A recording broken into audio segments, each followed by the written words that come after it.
അഥവാ ആ ഖബറിലേക്ക് ചേർത്ത് വെച്ച വേദനയുമായി പിന്നീട് അങ്ങോട്ട് അള്ളാഹുവിന്റെ ചോദ്യങ്ങൾക്ക് മുൻപിൽ രക്ഷപ്പെടാൻ നമ്മൾക്ക് സാധിക്കണമെങ്കിൽ പ്രിയപ്പെട്ടവരെ, ഈ ദുനിയാവിലേക്ക് നമ്മൾ വന്നത് എന്തിനാന്ന് ചിന്തിക്കണം. എന്തിനു വന്നതാ ഈ ദുനിയാവിലേക്ക് നമ്മൾ? എന്തിനു വന്നതാ?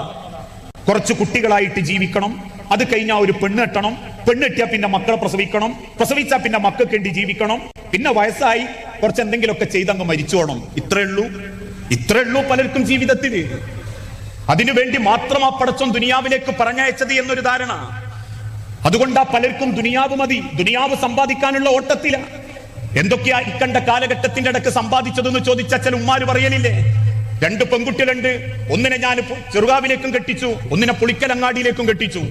2 ആൺകുട്ടികളുള്ളത്, ഒന്ന് രാമനാട്ടുകരയിലും കെട്ടി, വേറൊരുത്തം കൊണ്ടോട്ടിന്നും കെട്ടി. എല്ലാരും നല്ല നിലയിലായതുകൊണ്ട് ഇപ്പൊ വലിയ സമാധാന. അൽമാലു വൽ ബനൂന സീനത്തുൽ ഹയാത്തിദ് ദുനിയ. അതേ ഉള്ളൂ പറയാൻ. മൂത്തോന്റെ മോക്ക് 10 A+ കിട്ടി, ഓള് ബാംഗ്ലൂരിൽ പഠിക്കുക. ഇളയോന്റെ മോള് ഇന്ന സ്ഥാപനത്തിലുണ്ട്. ചെറിയ മക്കള് എനിക്ക് 10 സൂറത്ത് ഇങ്ങിട്ട് ഓതിത്തരും. മക്കളെയും മരുക്കളെയും കണക്കേ ഉള്ളൂ. എങ്കിലൊന്ന് ചിന്തിച്ചു നോക്കൂ, നാളെ പടച്ചോന്റെ അടുത്തേക്ക് പോകുമ്പോ ആ അള്ളാഹുവിന്റെ അരികിലേക്ക് കൊണ്ടുപോകാൻ നമ്മളെ കയ്യിൽ എന്താ ഉള്ളത്? ദുനിയാവിന്റെ ഓട്ടത്തിനിടയിൽ പടച്ചോന്റെ അരികിലേക്ക് കൊണ്ടുപോകാൻ ആർക്കും ഒന്നുമില്ല. ചിലർക്ക് പണമാ മുഖ്യം. അതുകൊണ്ട് ആ പണത്തിന് വേണ്ടിയിട്ട് എന്ത് സ്വഭാവം അവര് കാണിക്കുന്നത്. പണം വേണ്ട, പണം അല്ല മനുഷ്യന്റെ സമാധാനം ഒക്കെ പഠിച്ചോല നമ്മളെങ്കിലും പണം ലേശം കുറഞ്ഞാൽ നമ്മളെ തനി സ്വഭാവം കാണും. ഞാനൊക്കെ പറയാറുണ്ട്, കല്യാണത്തിന് ആദ്യം അമ്മ അങ്ങോട്ട് പറയും കുടുംബക്കാരോട്, മോനെ പെണ്ണെട്ടിക്കാനായിട്ടുണ്ട്. അപ്പൊ എല്ലാരും ചോദിക്കും എന്താ ഇപ്പൊ ഡിമാൻഡ്? അതിന് അമ്മ അങ്ങോട്ട് പറയും ഒരു ഡിമാൻഡും ഇല്ല.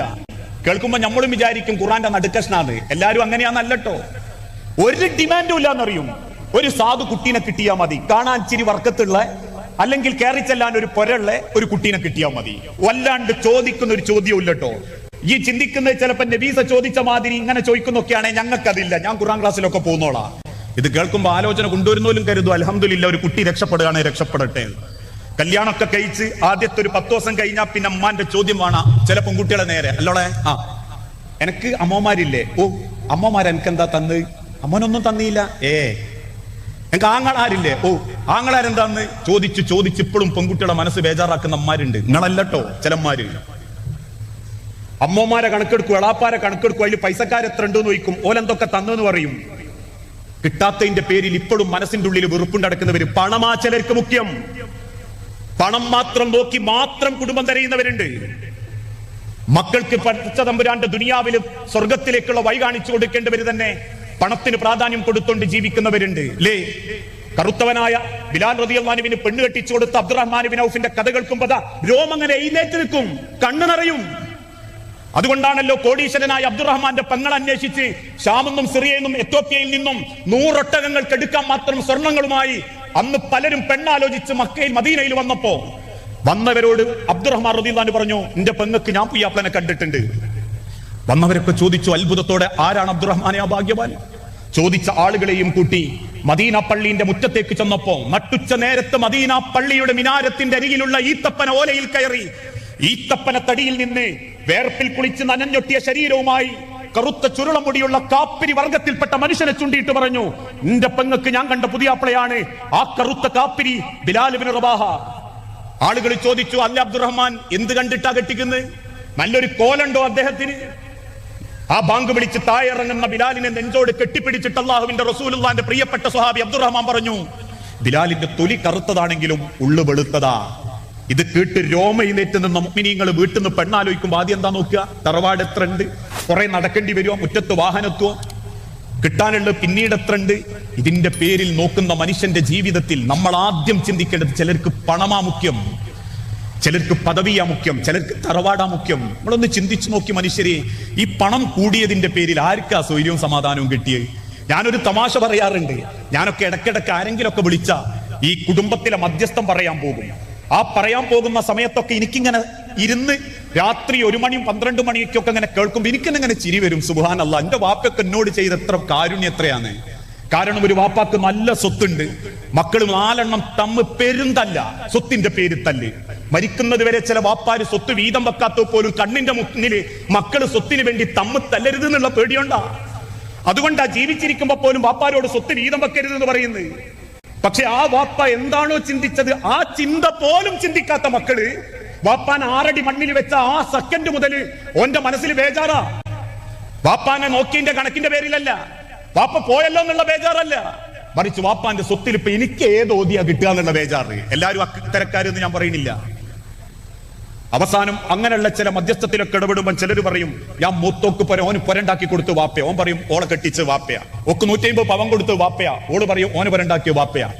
ജീവിച്ചിരിക്കുമ്പോൾ വാപ്പാര് വീട് വെച്ചെടുത്തു, സ്വത്തുക്കളും എത്തിയ ഏകദേശം 10-20 കോടി ഉറുപ്പ്യന്റെ സ്വത്തിന്റെ പേരിൽ ഇപ്പോഴും മനസമാധാനമല്ലാണ്ട് ആ കുടുംബം അങ്ങനെ സങ്കടപ്പെട്ട് തച്ച് ഏത് മീറ്റിംഗ് കൂടിയാലും പരസ്പരം പ്രശ്നം ഉണ്ടാക്കി പോകുമ്പോ ഞാനിങ്ങനെ മനസ്സുകൊണ്ട് തിരിച്ച് നാട്ടിൽ പോകുമ്പോൾ ആലോചിക്കും, അൽഹംദുലില്ലാ എന്റെ വാപ്പ അദ്രൈമാൻ ആകെ 28 സെന്റാണ്, 8 സെന്റ് കല്ലിട്ടു എനിക്കന്ന് ഞാൻ പോരണ്ടാക്കി, ഇനി 20 സെന്റേ ഉള്ളൂ. ഇത്ര വലിയ മനുഷ്യനാ. സ്വത്ത് കൂടിയതിന്റെ പേരിൽ തല്ലുന്ന കുടുംബങ്ങൾക്ക് പണമാ മുഖ്യം. ആരാ മനുഷ്യരെ കൊണ്ടുപോയത് മുതല്? ലോകം കാൽക്കീലിട്ട് അധികാരത്തിന്റെ വെന്നിക്കൊടി പാറിക്കാൻ പുറപ്പെട്ടിരുന്ന അലക്സാണ്ടർ ചക്രവർത്തി പോലും തന്റെ 40-ാമത്തെ 39-ാമത്തെ വയസ്സിൽ ഒരു ചെറിയ അസുഖത്തിന്റെ പേരിൽ മണ്ണിന്റെ അടിക്ക് പോയിട്ടുണ്ടെങ്കിൽ കാത്തരി മണ്ണോ കാത്തരി പൊന്നോ ഈ മണ്ണെന്ന് ഞാനും നിങ്ങളും കൊണ്ടുപോകില്ല. കാരണം കൊണ്ടുവന്നിട്ടില്ല ഞാനും നിങ്ങളും. ഉമ്മാന്റെ ഗർഭപാത്രത്തിൽ നിന്ന് വരുമ്പം ഒരു നൂല് പോലും കൊണ്ടുവന്നിട്ടില്ല. എന്നിട്ടും തിരിച്ചു പോകുമ്പോ എന്നെ ഒരു തുണി കിടക്കുന്നത് എന്തുകൊണ്ടാണെന്നറിയോ? മറ്റുള്ള ആളുകൾക്ക് മുൻപിൽ എന്റെ ഔറത്ത് കാണാണ്ടിരിക്കാനാ. അല്ലാതെ എനക്കൊന്നും കൊണ്ടുപോകാൻ പറ്റിയിട്ടില്ല. 500-1000 രൂപന്റെ ഈ ദുനിയാവിലെ ചെറിയ കോറത്തുണി അല്ലാത്തതൊന്നും ഈ ദുനിയാവെന്ന് കൊണ്ടുപോകാൻ പറ്റുന്നില്ല. ദുനിയാവിന് നമ്മൾ വലിയ പ്രാധാന്യം കൊടുക്കരുത്. അതെപ്പോഴും അവസാനിക്കും. ഈത്തപ്പന ഓലയിൽ കിടന്ന് പുറമാകെ പൊളിഞ്ഞ് ചുവന്ന പാട് കണ്ടപ്പോൾ അള്ളാന്റെ ഹബീബിനോട് ഉമർ ഇബ്നുൽ ഖത്താബ് റളിയല്ലാഹു അൻഹു ചോദിക്കുന്നില്ലേ, റസൂലേ ഞാൻ നിങ്ങൾക്കൊരു നല്ല ഈത്തപ്പന കിടക്കുണ്ടാക്കി തരട്ടെ? അള്ളാഹുവിന്റെ റസൂലുള്ള പുഞ്ചിരിയോടെ പറഞ്ഞു, കുൻ ഫിദ് ദുനിയാ കഅന്നക ഗരീബ്. ഉമറേ, നമ്മൾ ഈ ദുനിയാവിൽ ഒരു പരദേശിയാ. ഈ ദുനിയാവിൽ നമ്മളൊരു പരദേശിയാ. നമ്മളെക്കാളും വലിയമാരൊക്കെ എത്രയോ പുളിക്കലും നന്മണ്ടയും കഴിഞ്ഞു പോയിട്ടുണ്ട്. നമ്മളെക്കാൾ സ്വത്തുള്ളവര്, നമ്മളെക്കാൾ പൂതി വെച്ച് ജീവിച്ചവര്, നമ്മളെക്കാൾ 1000 സ്വപ്നം കണ്ടവര്. പക്ഷെ അവരൊക്കെ ഈ മണ്ണിന്റെ അടിയിലേക്ക് കൊണ്ടുപോകുമ്പം ഒന്നും കൊണ്ടുപോയിട്ടില്ലെങ്കിൽ പടച്ചോൻ ഈ ദുനിയാവിൽ ഒരു വിദേശിയുടെ, ഒരു യാത്രക്കാരന്റെ പദവി മാത്രമേ എനിക്കും തന്നിട്ടുള്ളൂ. അത്രേ ഉള്ളൂ ദുനിയാവ്. അള്ളാന്റെ ഹബീബിന് പോലും പടച്ചോൻ കൊടുത്ത 63 കൊല്ല. അങ്ങനെയാണ് എനിക്ക് 40 ഇനി 23 കൊല്ലം കിട്ടുമെന്ന് പോലും ഉറപ്പില്ല. 40 കഴിഞ്ഞോലെ ഇനി ഒരു 40 കിട്ടൂലട്ടോ. 50 കഴിഞ്ഞോലെ ഇനി ഒരു 50 ഒന്നും ഉണ്ടാവില്ല. 60 കഴിഞ്ഞോലെ ബേജാറാക്കിയല്ല. 120 പടച്ചോനെ അടുത്താർക്കും കൊടുത്തിട്ടില്ല. ജീവിച്ചതിനേക്കാൾ കുറവാ ജീവിക്കാനുള്ളതെങ്കിൽ ഈ ദുനിയാവില് അള്ളാന്റെ അരികിലേക്ക് പോകുമ്പോൾ നമ്മളെ ജീവിതത്തിൽ എന്തെങ്കിലുമൊക്കെ കുറെ നല്ലതുണ്ടാവണം. ഇനി നമ്മളെ സൗന്ദര്യമാണോ നമ്മൾക്ക് മുഖ്യം? തേച്ചുമിനിക്ക് നടക്കുക ഇന്ന് പലരും. അതുകൊണ്ടാ 2ാം ക്ലാസ്സിൽ പഠിക്കുന്ന മദ്രസയിലെ മോന്റെ ചുണ്ടത്ത് പോലും ചുവപ്പ് കളറ്. ഇന്ന് സർവ്വ കുടുംബങ്ങളിലും അതാ സൗന്ദര്യത്തിന്റെ പ്രാധാന്യം, അണിഞ്ഞൊരുങ്ങുന്നതിന്റെ ഭംഗി. എന്തുകൊണ്ടാണ് ജെൻഡറൽ ന്യൂട്രാലിറ്റിയും ഈക്വാലിറ്റിയും ഇന്ന് സമുദായത്തിലേക്ക് വന്നത്? സൗന്ദര്യബോധം പഠിപ്പിക്കാൻ നമ്മളെ മക്കളെ മനസ്സിലേക്ക്. അവരെ കുറ്റം പറഞ്ഞിട്ട് കാര്യമല്ല. കാരണം കല്യാണം നിശ്ചയിക്കുന്നതിന്റെ 3 ദിവസങ്ങൾക്ക് മുൻപേ നമ്മളെ വീട്ടിലുള്ള പെൺകുട്ടികളെ ഒരുക്കാൻ വരുന്നത് ബ്യൂട്ടീഷ്യന്മാരാ. സ്വന്തം മക്കളെ, കറുത്ത മക്കളെ വെളുപ്പിച്ചെടുക്കാനും വെളുത്തതിനെ ഒന്നും കൂടി വെളുപ്പിക്കാനും മറ്റു പല ഭംഗിയിലും ഒരുക്കുമ്പോ ആർക്കെങ്കിലും ചിന്ത വരാറുണ്ടോ ഇത് പടച്ചോന്റെ റസൂലുള്ള വെറുത്ത് പഠിപ്പിച്ചതാണ്? ലഅനത്തുല്ലാഹ്, അല്ലാഹു ശപിച്ചിരിക്കുന്നു. ആരെ? അന്നാമിസാത്തു വൽ മുതനമ്മിസാത്തു. ചുണ്ടിൽ ചായം തേക്കുന്നവളെയും ചായം തേക്കാൻ ഇരുന്നു കൊടുക്കുന്നവളെയും.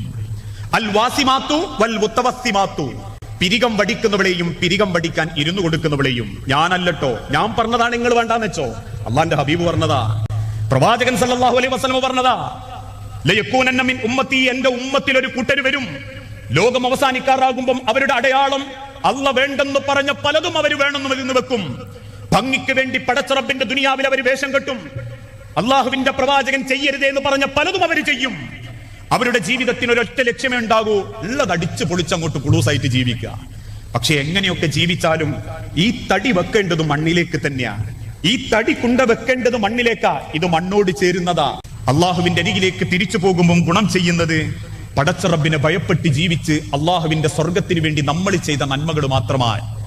അതുകൊണ്ട് ആ മരണക്കിടക്കയിൽ വെച്ച് പോലും അള്ളാഹുവിന്റെ പ്രവാചകൻ കണ്ണുനീരോടെ പറഞ്ഞ, ഇന്ന മിമ്മാ അഖാഫു അലൈക്കും മിൻ ബഅദി, എനിക്ക് ഒരു കാര്യത്തെ തൊട്ടേ നിങ്ങളെ ഭയമുള്ളൂ, അദ്ദുനിയാ സീനത്തഹാ, നിങ്ങൾ ദുനിയാവിന് വലിയ പ്രാധാന്യം കൊടുക്കും. ഈ ദുനിയാവിന് ഒരു വിലയും കിട്ടിട്ടില്ല പടച്ചോൻ. നമ്മൾ അങ്ങനെ ചിന്തിച്ചാൽ മതി. ഈ ദുനിയാവിന് പടച്ചോൻ ഒരു വില ഇട്ടിട്ടില്ല. ഒരിക്കൽ മദീന പള്ളിയിൽ നിന്ന് പുറത്തേക്കിറങ്ങുന്ന അള്ളാഹുവിന്റെ റസൂൽ ഒരു കൊതുകിനെ ചൂണ്ടി ചോദിച്ചു, സഹാബത്തെ, ഈ കൊതുകിന്റെ ചിറക് കണ്ടിട്ടുണ്ടോ നിങ്ങള്? ഞാൻ നിങ്ങളോട് ചോദിക്കുക, ഒരു കൊതുകിന്റെ ചിറക് കണ്ടിട്ടുണ്ടോ നിങ്ങള്? സഹാബത്ത് പറഞ്ഞു, ഇല്ല നബിയെ. റസൂൽ, നിങ്ങൾ സൂക്ഷിച്ചു നോക്കൂ. സഹാബാക്കൾ ആ കൊതുകിന്റെ ചിറകിലേക്ക് ഇങ്ങനെ സൂക്ഷിച്ചു നോക്കിയിട്ട് പറഞ്ഞു, ഇല്ല റസൂലെ, കാണാൻ മാത്രല്ല. അള്ളാഹുവിന്റെ പ്രവാചകൻ ആ കൊതുകിന്റെ ചിറകിലേക്ക് ചൂണ്ടിയിട്ട് പറഞ്ഞു, എങ്കിൽ അറിഞ്ഞോ സഹാബത്തെ, പടച്ച റബ്ബ് ഈ ദുനിയാവിന് കൊടുക്കുന്നത് ഈ കൊതുകിന്റെ ചിറകിന്റെ സ്ഥാനം പോലും അള്ളാഹ് ദുനിയാവിന് കൊടുത്തിട്ടില്ല. ദുനിയാവ് എന്ന് പറഞ്ഞാൽ പുളിക്കലല്ല, മലപ്പുറം ജില്ലയല്ല, കേരളമല്ല, ഇന്ത്യയല്ല. സൂര്യൻ ഉദിച്ചസ്തമിക്കുന്ന ഈ രാജ്യത്തിന്, ഈ ലോകത്തിന് പടച്ചോൻ കൊടുത്ത വില, ആ വില അള്ളാഹു ഈ കൊതുകിന്റെ ചിറകിന്റെ വില പോലും പടച്ചോൻ കൊടുത്തിട്ടില്ല. അങ്ങനെ വില കൊടുക്കാത്തൊരു സമ്പത്തിന്റെ പേരിൽ നമ്മൾ പറയാ പൊളിക്കൽ അവിടെ 10 സെന്റ്, ഇവിടെ 20 സെന്റ്, അവിടെ 30 സെന്റ്, ഞാൻ അത്യാവശ്യം വിജയിച്ചോനാണ്.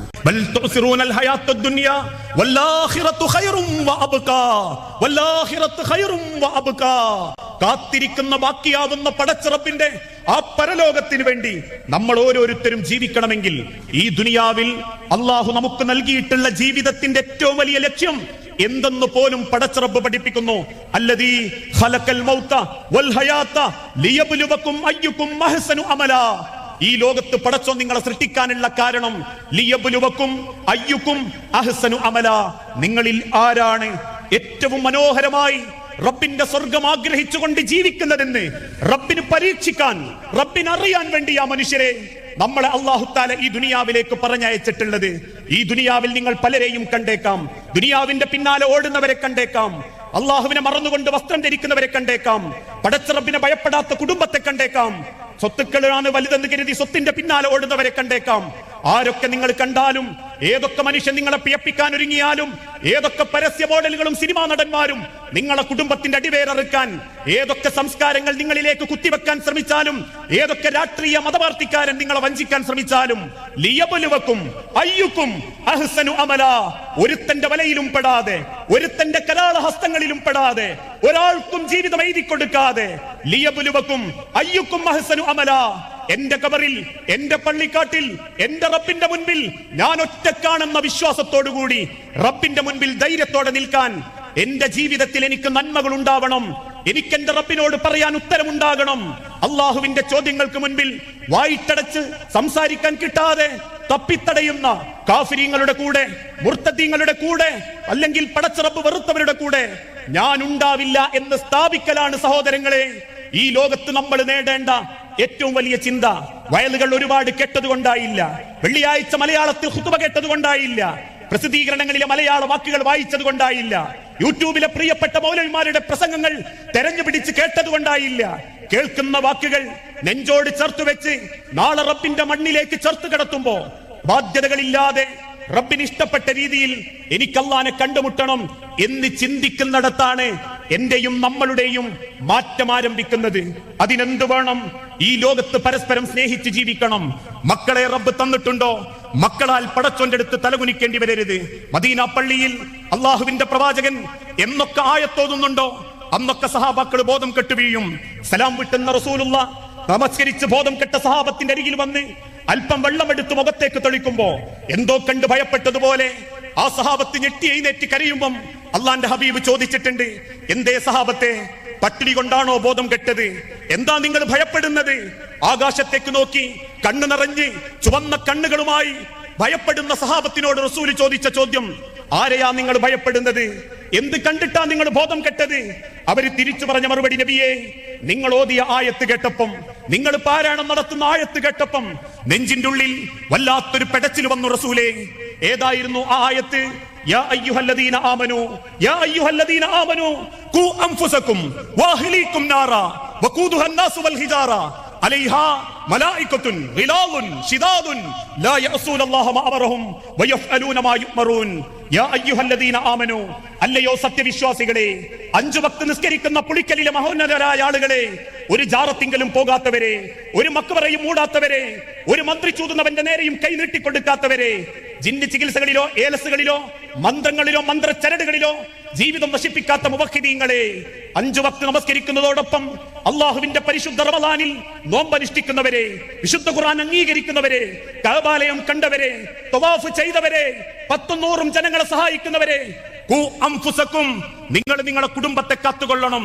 നിന്റെ ഭർത്താവിന്റെ ശ്രമിക്കപ്പെടുന്ന ബീജത്തിലെ ഒരു നിസ്സാരമായ ബീജത്തിന് നിന്റെ ഗർഭാശയത്തിന്റെ ഭിത്തികളിലെ അണ്ടത്തിൽ അള്ളാഹു അള്ളിപ്പിടിപ്പിച്ചിട്ടുണ്ടെങ്കിൽ, അള്ളിപ്പിടിപ്പിക്കാത്ത മക്കളില്ലാത്ത നൂറുകണക്കിന് രക്ഷിതാക്കളിൽ നിന്ന് നിനക്ക് റബ്ബ് മക്കളെ തന്നിട്ടുണ്ടെങ്കിൽ, നീ നിന്നെ സൂക്ഷിക്കുന്നത് എങ്ങനെയാണോ വാഹിലീക്കും നിന്റെ കുടുംബത്തെയും നീ സൂക്ഷിക്കണം. ഞാൻ ഖുർആൻ ക്ലാസ് പോകാറുണ്ട്, മക്കളെ കിട്ടാറില്ല. ഞാൻ സുബ്ഹിക്ക് എഴുന്നേൽക്കാറുണ്ട്, മക്കളെ എഴുന്നേൽക്കാറില്ല. ഞാൻ ഖുർആൻ ഓതാറുണ്ട്, മക്കൾ ഓതാറില്ല.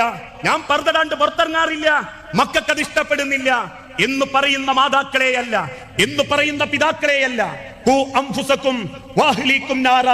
നിങ്ങൾക്ക് റബ്ബ് തന്ന മക്കളെ നന്നാക്കാൻ അയൽപ്പക്കക്കാരനെ ഏൽപ്പിച്ചിട്ടില്ല, നാട്ടിലെ മൗലവിമാരെ ഏൽപ്പിച്ചിട്ടില്ല, വയല് പറയുന്ന ഉസ്താദുമാരെ ഏൽപ്പിച്ചിട്ടില്ല. സുബ്ഹിന്റെ ബാങ്ക് കൊടുക്കുമ്പം എഴുന്നേറ്റെടുക്കുന്ന വാപ്പ തന്റെ മകനെ വിളിച്ചുണർത്തി നമസ്കരിപ്പിക്കാൻ പറ്റിയിട്ടില്ലെങ്കിൽ നിങ്ങൾ ആ നരകത്തെ കാത്തുകൊള്ളണം. ആ മക്കൾ കാരണം നിങ്ങൾ അല്ലാഹുവിന്റെ മുൻപിൽ ഭയപ്പെടേണ്ടി വരും. ഈ ആയത്ത് കേട്ടപ്പോൾ ആ സഹാബത്ത് കരഞ്ഞ്. ഇനി ഞാൻ ചോദിക്കട്ടെ എന്റെ മുൻപിൽ ഇരിക്കുന്ന ഉമ്മാരോട്, ഇപ്പൊ നമ്മളെ നാട്ടില് സുബീസ്കാരപ്പെടാ ഏരകാല് ഏമുക്കാല് ഞായറാഴ്ചയാണെ അതും ഉണ്ടാവില്ല, നിസ്കാരാവധിയാ. ചില ഉമ്മാരൊക്കെ ധൈര്യത്തോടെ പറയലുണ്ട്, ഉറങ്ങി എണീറ്റിട്ട് നിസ്കരിച്ചാൽ മതി എന്നൊക്കെ ഹദീസിലുണ്ടല്ലോ എന്ന്. ആ ഒരു ഹദീസിന്റെ ബലത്തിലാ ഏന്റെ മദ്രസയ്ക്ക് പോകുന്നവനോട് 7 മണിക്ക് വിളിച്ചോണ്ടിട്ട് പറയും നിസ്കരിച്ചിട്ട് പോയാൽ മതി, ഉസ്താദിന്റെ അടുത്ത് ഞാൻ മോശാവൂല. എത്ര കുടുംബങ്ങളിൽ ഞങ്ങൾ ആലോചിച്ച് നോക്കൂ. ഇപ്പൊ സുബ്ഹി ബാങ്ക് എപ്പോഴാണെന്നറിയാം നിങ്ങൾക്ക്? നിങ്ങളുടെ ഭർത്താക്കന്മാരോടൊന്ന് ചോദിച്ചു നോക്കി. ഞാൻ കുറ്റം പറയല്ലോ കേട്ടോ, നിങ്ങൾ പുറേ പോയി പ്രശ്നം ഉണ്ടാക്കാനും പറയല്ല. പണ്ടൊക്കെ നാട്ടില് പള്ളിക്ക് ആരും വരാതാകുമ്പോ നമ്മളിങ്ങനെ സുബ്ഹിയൊക്കെ നിസ്കാരം കഴിഞ്ഞിട്ട് ഓരോ വീട്ടിൽക്കല്ലും അടള്ളവനൊക്കെ വിളിച്ചിട്ട് പറയും സുബ്ഹിക്കൊക്കെ ഒരു പള്ളിക്ക് വരണ്ടേ. അപ്പൊ അവൻ പറയും നിങ്ങൾക്കറിയാലോ ബാങ്ക് എത്ര മണിക്കാ? അന്നൊക്കെ ബാങ്ക് 4:28 ആയിരുന്നു, 4:18 അങ്ങനെയൊക്കെ ബാങ്ക് കൊടുക്കുന്ന സമയമുണ്ട്.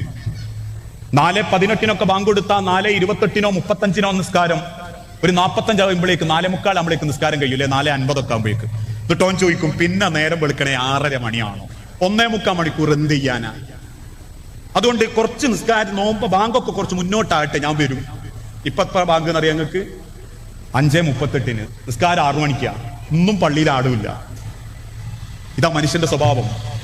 നമ്മൾ നമ്മളെ കുടുംബത്തെ പറ്റി ചിന്തിക്കുകയും നമ്മളെ ജീവിതത്തിലേക്ക് അള്ളാഹു ഏൽപ്പിച്ചു തന്ന ബന്ധങ്ങളെ ഏറ്റവും മനോഹരമായി കൊണ്ടിടക്കാനും പറ്റിയിട്ടില്ലെങ്കിൽ നിസ്കാരവും നോമ്പും ഒക്കെ ഒരു ചെലവില്ലാത്തതുകൊണ്ട് നമ്മൾ ചെയ്തതാന്ന് പടച്ചോനെ ഞങ്ങൾ ബോധ്യപ്പെടും. ഞാൻ എന്റെ മുൻപൊരു പ്രസംഗത്തിൽ പറഞ്ഞിട്ടുണ്ട്, ഈമാൻ എന്ന് പറഞ്ഞാൽ നിസ്കരിക്കലും നോമ്പുവൽക്കലും മാത്രമല്ല. അങ്ങനെ ഒരു തെറ്റിദ്ധാരണ ഉണ്ട് എല്ലാവർക്കും. അതിന്റെ അർത്ഥം അത് വേണ്ടാന്നല്ല. കാരണം നിസ്കരിക്കാനും നോമ്പുവൽക്കാനൊന്നും വലിയ ചെലവില്ല. നിങ്ങളൊന്ന് ചിന്തിച്ചു നോക്കി, പുളിക്കലങ്ങാടിയിൽ നാളെ മുതൽ ഒതുവിന് 250 റുപ്യ, നിസ്കാരത്തിന് 500 റുപ്യ നമ്മൾ ഒരാഴ്ച കൊണ്ട് കൂട്ടേണ്ടി വരും. ഈമാൻ എന്ന് പറഞ്ഞാൽ ഹൃദയം കൊണ്ട് പരസ്പരം സ്നേഹിച്ച് പടച്ചോനെ മനസ്സ് കണ്ട് ജീവിക്കല, അതാ ഈമാൻ. അതല്ലേ റബ്ബും പറഞ്ഞത് ലൈസൽ ഇനാ അൻ കസ്റത്തിൽ അള്ളു വലാകിനൽ ഇനാ ഇന നഫ്സ്. 1 കോടി റുപ്യന്റെ മുതൽ മുന്നിൽ കൊണ്ടുവച്ചിട്ട് അല്ലെങ്കിൽ യഥേഷ്ടം ഒരു മേശ നിറച്ച് ഭക്ഷണ സാധനങ്ങൾ ഉണ്ടെങ്കിലും അത് തിന്നുമ്പോൾ ചിലർക്ക് മനസ്സ് നിറയൂല, മനസ്സ് ബേജാറായിട്ട് തിന്നാൻ പറ്റൂല. എന്നാൽ അതേ സ്ഥാനത്ത് സ്വന്തം പുരയിലുള്ള ഒരു കഞ്ഞി, ഒരു ചെറിയ ചമ്മന്തിയും കുട്ടിയിട്ട് കുഴച്ച് കുടിക്കുമ്പോണ്ടാകുന്ന ഒരു സുഖമുണ്ടല്ലോ, അതാ ജീവിതം എന്നാ റബ്ബ് പറഞ്ഞത്. ആ സൗന്ദര്യമാണ് ജീവിതം. അതിനെന്ത് വേണം? ആദ്യം ബന്ധങ്ങളൊക്കെ പരസ്പരം സ്നേഹിക്കാൻ പഠിക്കണം. നമുക്ക് പടച്ചോൻ തന്ന ഓരോ ബന്ധങ്ങളും അള്ളാഹു നിശ്ചയിച്ചത് കൊണ്ടാ അള്ളാഹു ഓരോ ബന്ധങ്ങളും നമ്മളെ ഏൽപ്പിച്ചിരുന്നത്. ആ ബന്ധങ്ങളെ നമ്മൾ ഹൃദയം കൊണ്ട് സ്നേഹിച്ചു തുടങ്ങണം. ഏത്